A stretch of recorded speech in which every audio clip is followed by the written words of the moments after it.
Hello बच्चों, तो आपके जीतू भैया आज आपके लिए लेके आए हैं नीट 2026 बूस्टर सीरीज का आगे का वीडियो, जो कि है आपका मेसोमेरिक जो इफेक्ट होता है उसके अंदर प्लस एम का कैसे अपन स्ट्रेंथ देखते हैं। ठीक है, तो चलो शुरू करते हैं। तो अपन बात करते हैं plus M strength.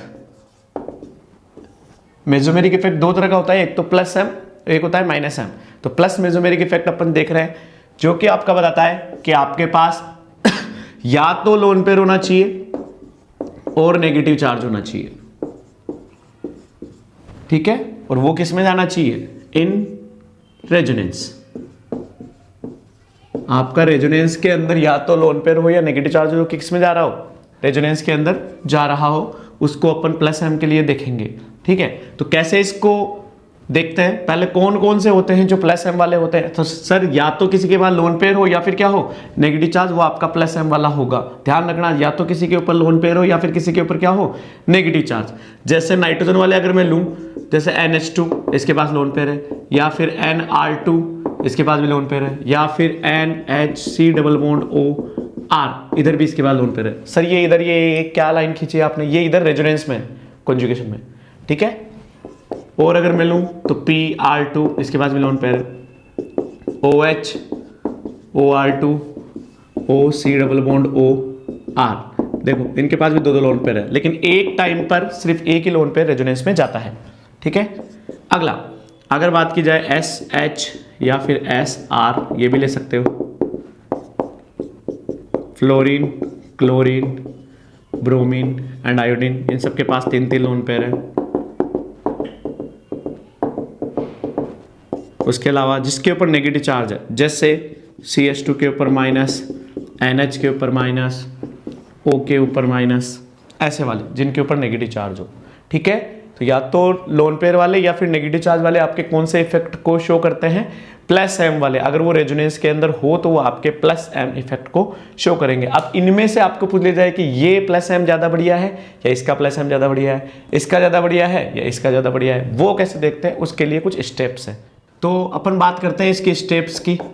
Step number 1 है आपका, सबसे पहले अपने को देखना होता है ओवरलैपिंग। ओवरलैपिंग, ठीक है। ओवरलैपिंग कैसे देखेंगे? जैसे मैं बात करता हूं, मान लो मैं कोई एक एग्जांपल लेके चल रहा हूं, आपको दे दिया जाए कुछ इस प्रकार, जैसे ये दे दिया, इधर भी लोन पेयर है, इधर भी लोन पेयर है, इधर ऑक्सीजन है, उधर सल्फर है। फिर से पहले ये बताओ, लोन पेयर वाला आ गया रेजोनेंस में है तो ये आपका प्लस एम होगा।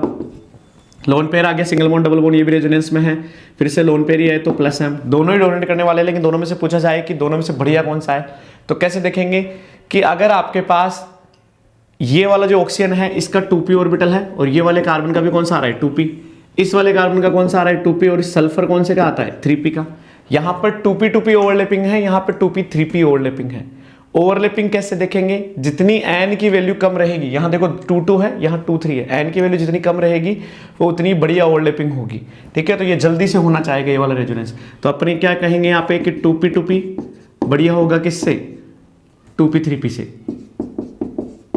जो ओवरलैपिंग है। और जितनी बढ़िया ओवरलैपिंग होगी उसमें प्लस एम उतना ही क्या होगा? बढ़िया होगा। तो इन दोनों में से अगर पूछ लिया जाए कि किसका बढ़िया है, OH का बढ़िया होता है सर SH से। ठीक है, तो स्टेप नंबर 2 क्या बोलता है आपका कि इफ ओवरलैपिंग सेम, अगर आपकी ओवरलैपिंग क्या आ रही है?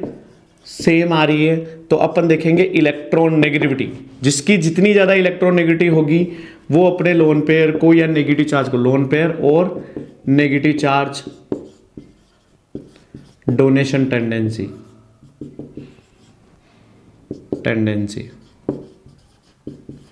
तो जिसकी इलेक्ट्रोनेगेटिव जितनी ज्यादा, उसका लोन पेयर या नेगेटिव चार्ज को डोनेट करने की टेंडेंसी उतनी ही क्या हो जाएगी? कम हो जाएगी। मतलब वो कम डोनेट करेगा, कम रेजोनेंस में जाएगा, तो उसका मेसोमेरिक इफेक्ट भी क्या हो जाएगा? कम हो जाएगा। ठीक है, तो इसके बारे में अपन बात करते हैं। जैसे अगर मान लो आपको एक एग्जांपल दे दिया जाए कि आपको प्लस एम का ही बताना है। एक मैंने ले लिया OH, एक मैंने ले लिया NH2, इसके पास भी लोन पेयर है।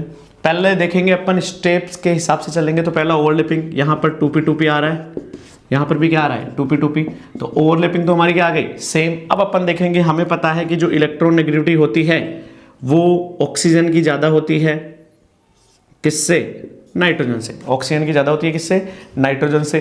तो जिसकी इलेक्ट्रोनेगेटिविटी ज़्यादा होगी वो अपना डोनेशन क्या करेगा? कम करेगा। इलेक्ट्रोनेगेटिविटी ज़्यादा इसकी तो ये डोनेट कम करेगा, तो डोनेट जल्दी कौन कर देगा? वो वाला।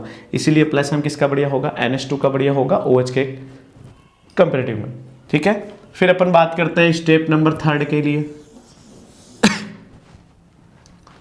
ठीक है, इधर लिख देता हूं स्टेप 3। पहला है ओवरलैपिंग, दूसरा है इलेक्ट्रोनेगेटिव, तीसरा होता है आपका क्रॉस रेजोनेंस।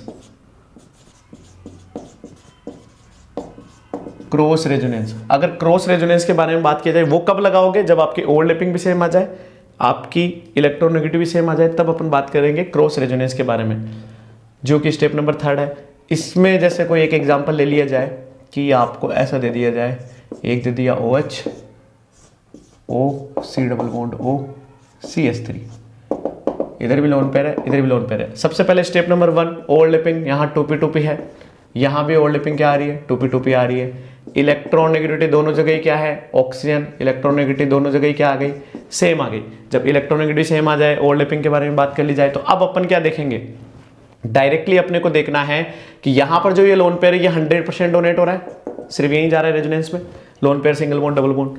लेकिन यहाँ वाला लोन पेयर देखो, lone pair single bond double bond, ये इधर भी जा रहा है, lone pair single bond double bond ये इधर भी जा रहा है। तो बताओ एक के हिस्से में कितना आया? सर इसके हिस्से में सिर्फ 50% आएगा। उधर वाले के हिस्से में भी कितना आएगा?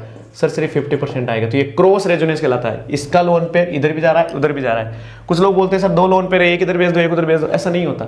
लोन पेयर की सेम प्लेन में होगा तो ही वो उसमें जा पाएगा रेजोनेंस में, अदरवाइज वो नहीं जा सकता। तो एक टाइम पर एक ही लोन पेयर काम में आता है। तो ये lone pair single bond double bond, जब ये लोन पेयर इधर जा रहा होगा तो उधर नहीं जा रहा होगा, उधर जा रहा होगा तो इधर नहीं आ रहा होगा। तो इसके हिस्से में कितना आया? इधर हिस्से में 100% आया, इधर कितना आया? सिर्फ 50%। तो बताओ बढ़िया कहाँ हो गया? सर यहाँ 100% हो रहा है, तो ये आपका बढ़िया हो जाएगा। तो क्रॉस रेजोनेंस का भी क्लियर हुआ। फिर आता है स्टेप नंबर 4। अगर आपसे पूछ लिया जाए कि OH और OR में ज्यादा किसका होगा, तो सर OH का प्लस M ज्यादा होता है, ये ध्यान रखें। ठीक है, तो उम्मीद करते हैं आपको ये छोटा सा वीडियो अच्छा लगा होगा, जिससे आप मेसोमेरिक के बारे में सारी चीजें अच्छे से देख सकते हो, समझ सकते हो। अगर आपको फिर भी कोई भी डाउट हो तो आप कमेंट सेक्शन में पूछ सकते हो। Thank you.